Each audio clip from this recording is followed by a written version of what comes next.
Today we are going to tell you a ghost story. A very scary story. Please listen attentively. Okay, so let's start it.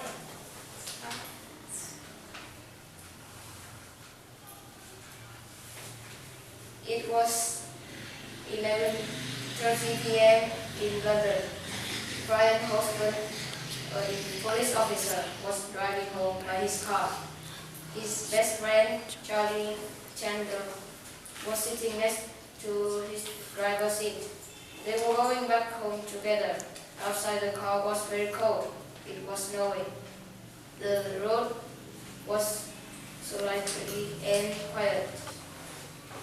There were just a few number of cars and trucks went on this road at midnight. Brian and Charlie have been talking about their date and some hot news on the radio since they left the station. They were hungry and thirsty, so they had stopped at one road food for shopping some snacks and drinks. I will pay for our food. You should go to the garage and take the car. Brian threw the car key to Charlie. Charlie went out the shop, but a few minutes later, when Brian came out to the shop, he heard Charlie loud scream from the shop garage. What's the matter, Charlie? He asked. Charlie was very frightened. He said, "Help me, Brian. I have saw something very strange." Brian didn't understand anything. He helped his friend got in the car. Then he appeased Charlie. "Calm down, my friend. Can you talk more specifically?" Charlie calmed down and he said, "When I was in the garage to drive out our car, there was a creepy sound from the ground. Then I saw a white shadow ran quickly past the garage. Oh my goodness! I couldn't see it clearly, but I feel that things I have seen wasn't a human, light, or animals.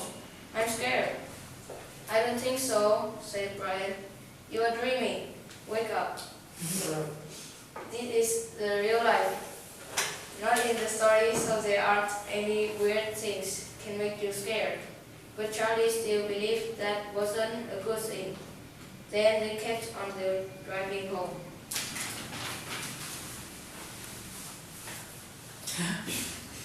Then they got in the car and continued their journey. So after a while, when they drove over the mountainside, they were charmed by poppy smell, and then their soul seemed to fall into illusion. The whole body acted like thousands of knives stabbed into their flesh. They were just act like crazy people. And Brian and Charlie lost of control of their behaviors. Then the car kept going uncontrollably. Suddenly, a spectre appeared in front of Brian's car. Glass door. The shadow appeared in the form of the prisoner wrongly killed by Charlie and Brian 5 years ago. So at that moment, Brian was realizing it and hurriedly got out of the car. But unfortunately, Charlie is still in the car and plunged into the abyss with the car. Boom! The car broke into thousands pieces and Charlie dead.